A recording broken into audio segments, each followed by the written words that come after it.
Ada ayat yang terkenal dari Roma 8 ayat 28 yang daripadanya ini, ya, dari ayat ini eh, ada lagu-lagu yang dibuat, ya, yang kata-katanya eh, diambil dari ayat ini, ya. Semua baik apa yang telah kau perbuat di dalam hidupku. Kita baca ayatnya, ya. Roma 8 ayat 28, kita tahu sekarang bahwa Allah turut bekerja dalam segala sesuatu untuk mendatangkan kebaikan bagi mereka yang mengasihi Dia, yaitu bagi mereka yang terpanggil sesuai dengan rencana Allah. Jadi ketika kita berkata bahwa semua baik, semuanya dikerjakan Tuhan menjadi kebaikan, kita perlu lihat, ya, menurut ayat ini bahwa hal tersebut berlaku dengan syarat harus dipenuhi, ya. Ada dua hal di sini, yaitu bagi mereka yang mengasihi Dia, itu yang pertama. Lalu yang kedua adalah bagi mereka yang terpanggil sesuai dengan rencana Allah. Nah, dua hal ini sepenuhnya tergantung kita, ya, karena kita punya kehendak bebas. Ketika ada sesuatu yang kita alami yang tidak enak, tidak nyaman, mungkin bagi banyak orang itu melihatnya sebagai suatu hal yang ya jauh dari nyaman. Tapi apapun yang dialami itu Tuhan bisa mengerjakan menjadi kebaikan. Asalkan kita pertama mengasihi Dia, kemudian yang kedua, karena kita mengasihi Dia itu salah satu perwujudannya adalah kita mau ikut rencananya. Misalnya kalau kita ingat kisah mengenai Yusuf di Perjanjian Lama, diceritakan bagaimana abang-abangnya menjual dia sebagai budak. Lalu Yusuf kerja di rumah Potifar, kemudian ketika dia sudah mulai dipromosikan di rumah Potifar, dipercayakan banyak hal, lalu dia difitnah sama istrinya Potifar, sehingga dia masuk penjara. Kemudian di penjara, dia setelah beberapa lama dia ketemu dengan kepala juru minuman yang dia tolong untuk mengartikan mimpinya. Setelah itu, akhirnya singkat cerita dia jadi penguasa di Mesir. Waktu abang-abangnya datang ketemu dengan dia, kemudian dia tolong abang-abangnya, semua bapaknya tinggal di Goshen di Mesir, sampai akhirnya ketika Yakub, ya, orang tua mereka sudah meninggal, maka abang-abangnya takut kepada Yusuf. Tapi Yusuf bilang, kalian memang telah merencanakan yang jahat bagiku, tetapi Allah telah mengubahnya, ya, menjadi kebaikan, yaitu dengan tujuan memelihara satu bangsa yang besar. Jadi pengalaman-pengalaman Yusuf yang gak enak itu, dijual sebagai budak, lalu kerja di rumah Potifar, difitnah sama istrinya Potifar, masuk penjara, kemudian ketemu kepala juru minuman, dan akhirnya menjadi penguasa di Mesir. Itu hal-hal yang awalnya tidak semua enak, ya. Siapa yang mau dijual sebagai budak? Siapa yang mau masuk penjara? Tapi Yusuf mengalami hal itu, ya, akhirnya itu diubah oleh Tuhan menjadi kebaikan untuk satu maksud yang lebih mulia. Nah, jangan kita lupa ayat 28 ini dilanjutkan dengan ayat 29. Sebab semua orang yang dipilihnya dari semula, mereka juga ditentukan dari semula untuk menjadi serupa dengan gambaran anaknya, supaya ia anaknya itu menjadi yang sulung di antara banyak saudara. Jadi ketika Tuhan mengerjakan segala sesuatu itu menjadi kebaikan, ya, bagi kita yang mengasihi Dia, bagi kita yang mau ikut rencananya, sebenarnya tujuannya bukan sekedar untuk menolong kita, ya, tapi ada tujuan yang lebih besar, yaitu supaya kita menjadi serupa dengan Kristus. Jadi lewat hal-hal yang kita alami dalam kehidupan kita, kalau kita punya sikap mau mengasihi Tuhan, kita tentunya berarti mau percaya kepada Dia dan mau ikut rencananya, maka tidak hanya kita mengalami hal-hal tersebut yang tidak enak itu diubah menjadi kebaikan, tapi kita semakin diubah seperti Kristus. Ya, itu goalnya di sana, tujuan utamanya. Lalu kita coba lihat ya di ayat sebelumnya, ayat 26. Demikian juga Roh membantu kita dalam kelemahan kita, sebab kita tidak tahu bagaimana sebenarnya harus berdoa. Tetapi Roh sendiri berdoa untuk kita kepada Allah dengan keluhan-keluhan yang tidak terucapkan. Jadi sebelum ayat 28 itu ada ayat 26. Ya, kita perlu mengizinkan Roh Kudus itu menolong kita untuk berdoa. Ya, karena Dia yang tahu bagaimana harus berdoa. Dan ketika Dia menolong kita untuk berdoa, kita punya masalah misalnya, kesulitan, kita nggak tahu harus berbuat apa. Lalu kita mengizinkan Roh Kudus itu menolong kita dalam berdoa. Caranya gimana? Lewat keluhan-keluhan yang tidak terucapkan. Jadi artinya ada satu situasi di mana kata-kata kita nggak cukup untuk mengekspresikan sesuatu yang ingin Roh Kudus itu doakan ya, menolong kita untuk berdoa. Dalam bahasa Inggrisnya ini ya dikatakan di sini we do not know how we ought to pray, but the Spirit Himself intercedes for us ya. Jadi Roh sendiri menolong kita bersyafaat untuk kita with groanings words cannot express ya. Jadi dengan keluhan-keluhan itu dalam bahasa Inggrisnya itu groanings ya. Keluhan-keluhan atau ini ada istilah lain erangan ya.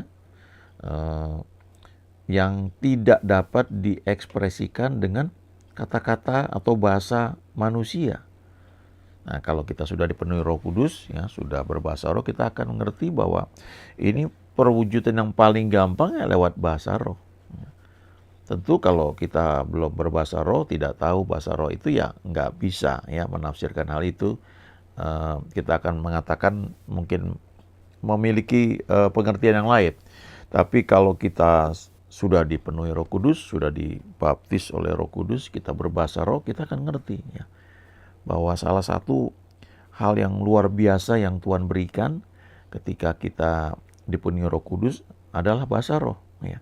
Bagaimana kita mengizinkan Roh Kudus itu memimpin kita dalam doa, lalu kita seperti di dalam hati itu ada satu luapan yang nggak bisa diekspresikan dengan kata-kata kita. Nah itu akan keluar dalam keluhan-keluhan yang tidak terucapkan ya. Groanings that words cannot express ya. Ada keluhan-keluhan erangan gitu yang nggak bisa dikatakan dengan kata-kata dengan bahasa manusia. Lalu ayat 27 mengatakan, dan Allah yang menyelidiki hati nurani mengetahui maksud roh itu, yaitu bahwa ia sesuai dengan kehendak Allah berdoa untuk orang-orang kudus. Jadi kalau kita mengizinkan Roh Kudus itu memimpin kita dalam doa pribadi khususnya ya, lalu kita berbahasa roh, ternyata itu dipakai oleh Roh Kudus untuk kita itu berdoa bagi orang-orang kudus. Ya, orang-orang kudus ya termasuk kita juga yang sudah terima Tuhan Yesus. Karena orang-orang yang dibenarkan karena percaya kepada Tuhan Yesus itu disebut juga sebagai orang-orang kudus. Orang-orang yang dikuduskan ya, bukan di kota kudus. Orang-orang yang dikuduskan atau dipisahkan untuk rencana Tuhan. Jadi ini satu kesatuan ya. Kalau kita mengalami situasi yang tidak enak, lalu kita berkata dengan iman bahwa semua baik, semua dikerjakan Allah, itu menjadi kebaikan bagi kita yang mengasihi Tuhan, yang mau ikut rencananya. Dan itu betul sekali, tapi jangan lupa bahwa ada rangkaian sebelumnya dari ayat 26, yaitu mengizinkan Roh Kudus berdoa ya untuk kita dan juga untuk orang-orang kudus lainnya. Ya paling ini ya menarik ya, dan sangat enjoy lah kalau kita berdoa. Ada orang yang Tuhan ingatkan untuk kita doakan, lalu kita nggak tahu harus berdoa seperti apa, kita izinkan Roh Kudus berdoa untuk orang itu lewat kita ya, dengan groanings ya, dengan bahasa roh yang kata-kata tidak dapat ekspresikan ya. Kemudian kalau kita hubungkan dengan 1 Korintus 2 ayat 10, ya ini menarik sekali ya. Dikatakan di sini, karena kepada kita Allah telah menyatakannya oleh Roh, sebab Roh menyelidiki segala sesuatu, bahkan hal-hal yang tersembunyi dalam diri Allah.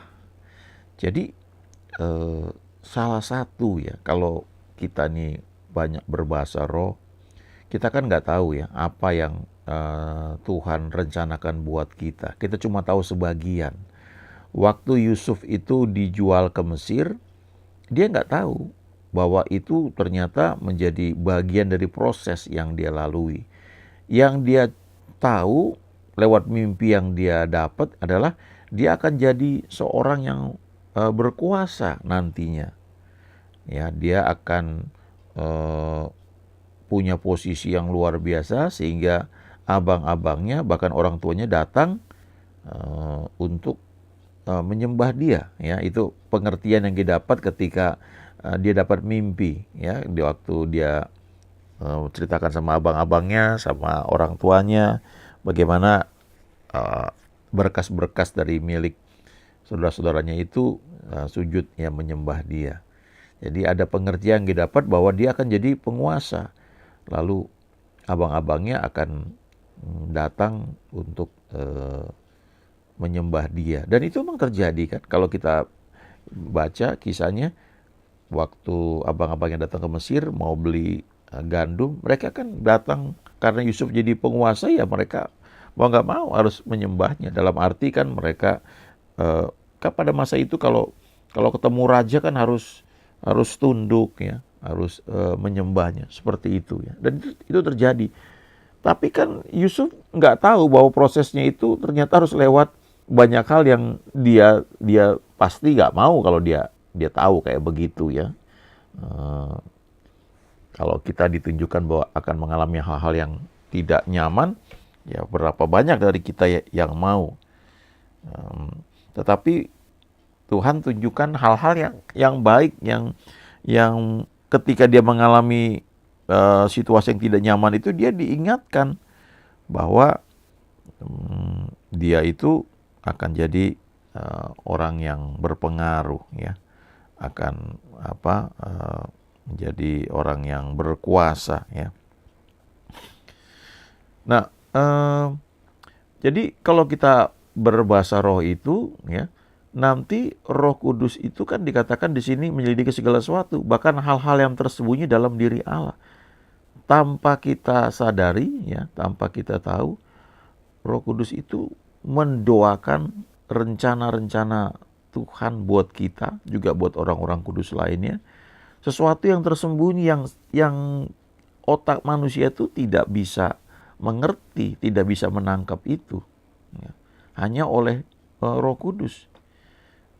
Kalau ketemu dengan orang-orang yang Tuhan pakai dalam pelayanan karunia-karunia roh ya, ketika dia berdoa atau dia konseling ya, kita akan melihat bahwa kadang-kadang kata-katanya itu bisa tepat ya, to the point pada masalah yang sedang dihadapi orang itu, walaupun orang tersebut belum cerita. Karena ada karunia marifat ya, karunia berkata-kata dengan pengetahuan, ada hal-hal yang tersembunyi ya dalam diri seorang itu bisa dinyatakan ketika karunia-karunia Roh Kudus itu bekerja. Jadi kalau kita menyediakan waktu untuk bersekutu dengan Tuhan, merenungkan firman-Nya, lalu kita berdoa, kita mengizinkan Roh Kudus itu memimpin kita dalam doa, kita mengizinkan ada keluhan-keluhan yang tidak dapat diekspresikan dengan kata-kata manusia, ya ada groanings, ada bahasa roh di situ, maka kita ini sedang mendoakan hal-hal yang tersembunyi di dalam diri Tuhan, yang kita tuh nggak tahu. Di Perjanjian Lama ada kisah mengenai Daniel. Ya, Daniel itu waktu itu dihadapkan pada situasi yang sulit karena dia dengan orang-orang bijaksana mau dibunuh kalau tidak dapat memberitahu Nebukadnezar, raja di Babel itu mimpi apa. Nah, dia dengan teman-temannya berdoa, dan pada waktu malam rahasia itu disingkapkan kepada Daniel lewat penglihatan malam. Itu otak manusia nggak bisa. Tapi ketika Daniel itu membangun hubungan dengan Tuhan, maka rahasia tersebut disingkapkan kepada Daniel. Kita lihat ayat 11 sekarang ya. Siapa gerangan di antara manusia yang tahu apa yang terdapat di dalam diri manusia selain roh manusia sendiri yang ada di dalam dia? Demikian pula lah tidak ada orang yang tahu apa yang terdapat di dalam diri Allah selain roh Allah. Jadi kita lihat di sini ternyata kalau kita mengizinkan Roh Kudus itu berdoa lewat kita, maka hal-hal yang tersembunyi dalam diri Allah itu bisa disingkapkan. Bahkan mungkin kita belum mengerti, tapi tanpa kita tahu, waktu kita sedang berbahasa roh itu, maka Roh Kudus sedang membawa kita bersyafaat untuk orang-orang kudus, termasuk kita. Juga mendoakan apa yang Tuhan rencanakan bagi orang-orang kudus, juga bagi buat kita juga. Ya, yang Tuhan rencanakan, yang Tuhan tahu tentang masa depan kita, ya, yang hal-hal yang baik itu sedang kita doakan. Ya, tanpa kita sendiri mungkin ngerti hal itu. Nanti jawabannya tiba-tiba terjadi, bisa dalam waktu singkat, bisa beberapa jam kemudian terjadi, atau bisa juga terjadi mungkin minggu depannya, ya, atau 2 minggu lagi, atau bulan depannya. Tapi sementara itu, ketika besoknya kita berdoa lagi, ada yang sudah terwujud ya dalam waktu mungkin 1-2 hari. Sementara yang kemarin kita doakan dalam bahasa roh itu baru terwujud minggu depan. Makanya Tuhan Yesus mengajarkan kalau kita berdoa jangan jemu ya. Terus kita berdoa dengan tekun. Karena apalagi kita sudah penuh Roh Kudus ya. Paling enak itu kita berbahasa roh ya. Mengizinkan Roh Kudus memimpin kita dalam doa. Nanti akan makin banyak hal-hal yang Tuhan rencanakan bagi kita yang kita belum tahu ya, kita nggak tahu karena itu tersembunyi dalam diri Tuhan dan kita nggak bisa nangkap itu dengan kemampuan otak kita. Itu akan mulai diwujudkan. Nah, kalau mulai terwujud ya, kita mesti lihat lagi firman Tuhan ya. Kalau kita lihat ya, ada banyak orang yang Tuhan berkati luar biasa, pelayanannya makin besar dan orang itu secara finansial makin makmur, makin kaya. Lalu banyak orang rame ngomongin itu ya. Wah, ini kok hamba Tuhan kok mewah ya. Sebenarnya kalau kita berpikir simpel saja ya. Kalau kita kerja di perusahaan dunia ya umum, kita makin diberkati, posisi naik, lalu barang yang dijual oleh perusahaan di mana kita kerja itu dibutuhkan oleh banyak orang, oleh seluruh dunia, ya otomatis kita makin diberkati. Ya. Kita tidak hanya punya mobil pribadi, mungkin bisa beberapa, kita di banyak hal ya, termasuk fasilitas-fasilitas yang orang umum itu mungkin tidak miliki, tidak punya ya.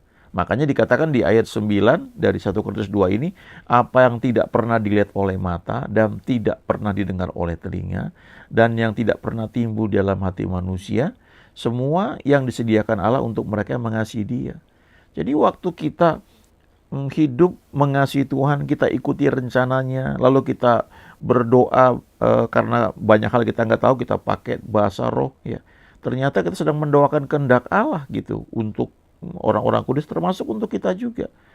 Lalu akhirnya apa yang Tuhan sediakan bagi mereka yang mengasihi Dia ya, termasuk kita yang mengasihi Dia, itu mulai terwujud. Dan ketika terwujud kita akan kaget, orang lain juga kaget, karena nggak pernah kita bayangkan, nggak pernah dilihat oleh mata jasmani, nggak pernah dengar oleh telinga jasmani, nggak pernah muncul dalam pikiran manusia. Yang kita bingung, Tuhan kok luar biasa sekali ya.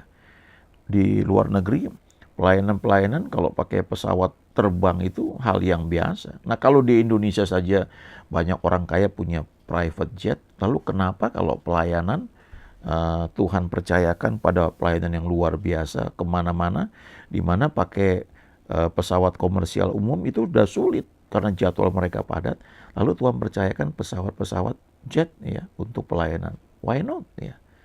Nah itu kita perlu sadari bahwa itu salah satu manifestasi yang Tuhan berikan bagi orang yang ikut rencana Dia. Tuhan selalu menyediakan yang terbaik ya bagi orang-orang yang mengasihi Dia dan yang mau ikut rencananya. Haleluya. Amin.